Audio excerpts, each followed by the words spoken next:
Students, देखिए पिछली videos में हमने क्या किया है, power series solution find out किया है किसी भी डिफरेंशियल इक्वेशन का। कोई डिफरेंशियल इक्वेशन दी थी आपको और आपको क्या फाइंड आउट करना था, उसका पावर सीरीज सॉल्यूशन। ठीक है, इसके केस में हमने क्या किए थे, डिफरेंट केस स्टडी की थी। पहला केस क्या आया था आपके पास, फर्स्ट केस था आपके पास कि आपके पास क्या हो, x इज इक्वल टू 0 या फिर नॉन जीरो। कैसा पॉइंट हो आपके पास, ऑर्डिनरी पॉइंट हो। ठीक है, तो उसके सॉल्यूशन का केस स्टडी किया था हमने। ठीक है, क्या मान के चले थे, समेशन a r x की पावर r,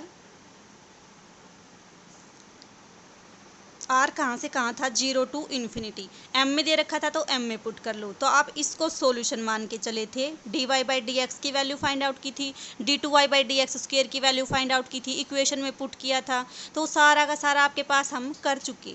फिर दूसरा केस हमने क्या किया था कि आपका जो एक्स है वो ऑर्डिनरी पॉइंट ना हो के सिंगुलर पॉइंट हो, और सिंगुलर पॉइंट भी कैसा आपके पास, रेगुलर सिंगुलर पॉइंट हो।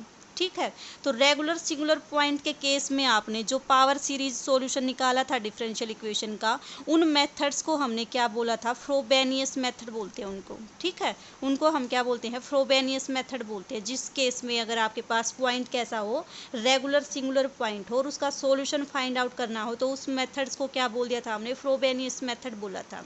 अब इसमें आपके पास 3 केस आए थे। ठीक है, जब आपने इंडिशियल इक्वेशन के रूट निकाले थे तो आपके पास 3 केस आए थे। कौन से कि इंडिशियल इक्वेशन के रूट आपने मान लिए m1 और m2। फर्स्ट केस आपके पास क्या था, m1 माइनस m2 का डिफरेंस इंटीजर ना हो। ठीक है, उस केस में हमने क्या किया था, सॉल्यूशन फाइंड आउट किया था। दूसरा केस क्या था, ये कौन सी थी आपके पास, 1.5 एक्सरसाइज। फिर क्या किया था हमने 1.6 में, जब आपके पास m1 और m2 दोनों क्या हों, इक्वल हों। तीसरा केस हमने क्या किया था कि m1 माइनस m2 क्या हो आपके पास, इंटीजर हो। मीन्स आपके पास m1 और m2 का जो डिफरेंस करो तो क्या आए आपके पास, एक इंटीजर आए, और दोनों रूट क्या हो आपके पास, अनइक्वल हो। तो ये 3 केस हम स्टडी कर चुके हैं। किस केस में, रेगुलर सिंगुलर पॉइंट के केस में। आज क्या करेंगे हम, 1.8 एक्सरसाइज। तो देखो 1.8 में आपके पास क्या दे रखा है कि आपका जो पॉइंट हो वो ऑर्डिनरी पॉइंट हो।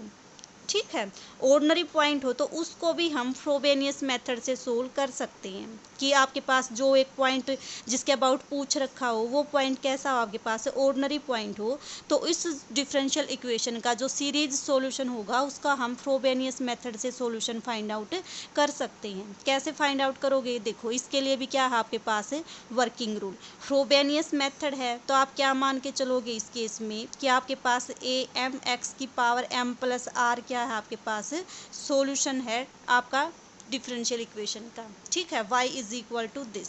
फिर d Y by D x find out करोगे, d two Y by D x square find out करोगे, वैल्यूज पुट करोगे, वही इंडिशियल इक्वेशन तक का आपका प्रोसेस सारा का सारा सेम। ठीक है, इंडिशियल इक्वेशन के रूट आपके पास आएंगे, मान लो m1 और m2। अब इनमें से अगर आप कोई एक वैल्यू पुट करोगे और आपका y का कोफिशिएंट क्या बन जाए, कोई भी कोफिशिएंट क्या बने, अगर इनफाइनाइट बने। ठीक है, तो उस केस में हम क्या करेंगे, इस y का जो कोफिशिएंट इनफाइनाइट बनेगा उसको हम फाइनाइट डील करके चलेंगे। ठीक है, फाइनाइट डील करके चलेंगे और आपका मोस्टली वो जो कोफिशिएंट इनफाइनाइट बनेगा वो a1 बनेगा। ठीक है, तो a1 को हम क्या मान के चलेंगे कि वो क्या है, फाइनाइट है।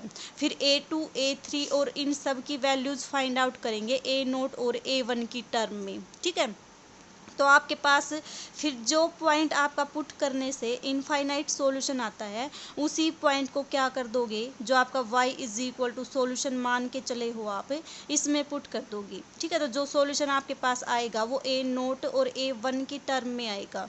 ये दोनों के कोफिशिएंट अलग कर लो, आपके पास क्या आ जाएगा, a0 into something, a1 into something. ये दोनों सॉल्यूशन आपके क्या होंगे, इंडिपेंडेंट सॉल्यूशन होंगे। ठीक है, तो ये सारा का सारा वर्किंग रूल था किस केस के लिए, जब आपके पास ऑर्डिनरी पॉइंट दे रखा हो और उसका फ्रोबेनियस मेथड से सॉल्यूशन फाइंड आउट करना हो।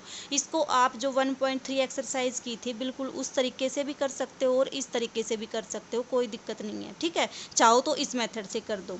अब इसके ऊपर बेस एक क्वेश्चन करते हैं, तब और अच्छे से क्लियर हो जाएगा। देखो क्या है, एग्जाम्पल फर्स्ट देखिए, क्या है आपके पास, solve this equation in series about x is equal to 0। ठीक है, देखो क्या दे रखा है, इस केस में भी रूट क्या होंगे, अनइक्वल होंगे, डिफर बाय इंटीजर होंगे, और y के कोफिशिएंट को क्या बनाते होंगे, इनडिटर्मिनेंट बनाते होंगे। लेकिन डिफरेंस कितना है, जस्ट इसमें x इज इक्वल टू 0 आपका क्या मिलेगा, रेगुलर पॉइंट ना होके ऑर्डिनरी पॉइंट मिलेगा। ठीक है, x इज इक्वल टू 0 के अबाउट पूछ रखा है, तो चेक करो सबसे पहले कि ये कैसा पॉइंट है।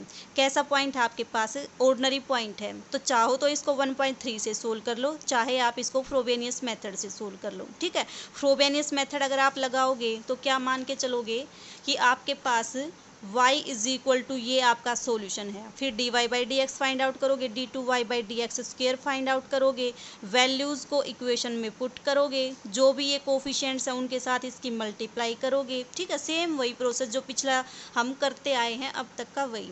फिर क्या करोगे, जो भी आपके पास m प्लस आर में टर्म है उनको एक साथ लिख लो। ठीक है, और जो आपके पास r-2 है इसको क्या कर दो, इंडेक्स को शिफ्ट कर दो। शिफ्ट करोगे तो आपके पास ये टर्म आ जाएंगी। ठीक है, फिर क्या करते हो, उसके बाद x की लिस्ट पावर और फिर इंक्रीजिंग पावर की टर्म में इनको एक्सप्रेस कर लोगे। ठीक है, इंडिशियल इक्वेशन फाइंड आउट करोगे, रूट फाइंड आउट करोगे। इंडिशियल इक्वेशन क्या होती है आपके पास, x की जो लिस्ट पावर होती है उसके कोफिशिएंट को 0 के इक्वल इक्वेट करोगे तो आपके पास क्या आएगी, इंडिशियल इक्वेशन आएगी। ठीक है, उसके बाद देखो रूट क्या क्या आया आपके पास, 1 और 0 आया। ठीक है, फिर क्या करोगे, x की पावर m-1 के कोफिशिएंट को इक्वेट करोगे। इसके कोफिशिएंट को देखो, जब आप इक्वेट करोगे तो यहाँ पे आया m+1।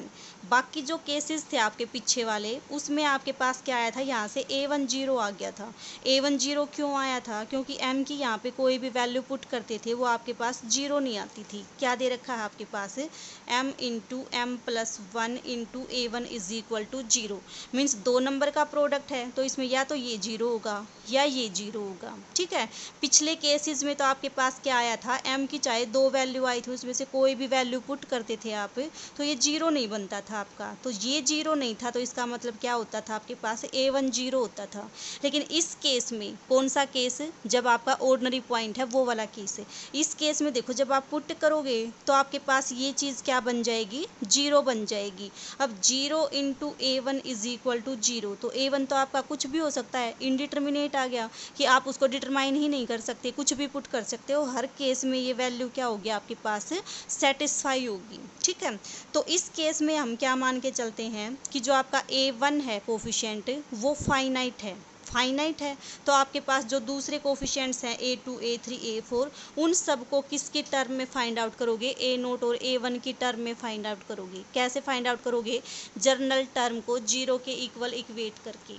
ठीक है, तो आपके पास आएगा r+2 की वैल्यू आ जाएगी इसकी टर्म में, a2 a3 a4 a5 सब आपने इवेलुएट किए और क्या किया, जो आप सॉल्यूशन मान के चले थे जस्ट उसमें पुट किया और बताया था वर्किंग रूल में a0 का कोफिशिएंट अलग कर लो, a1 का अलग कर लो, आपके पास ये दो सॉल्यूशन आ गए। ठीक है, तो इस तरह से क्या करोगे, अगर आपके पास ऑर्डिनरी पॉइंट दे रखा हो उस केस को डील करोगे। इसको आप 1.3 टाइप से भी कर सकते हो और इस टाइप से भी कर सकते हो। तो ये थी आपके पास 1.8 एक्सरसाइज। ठीक है।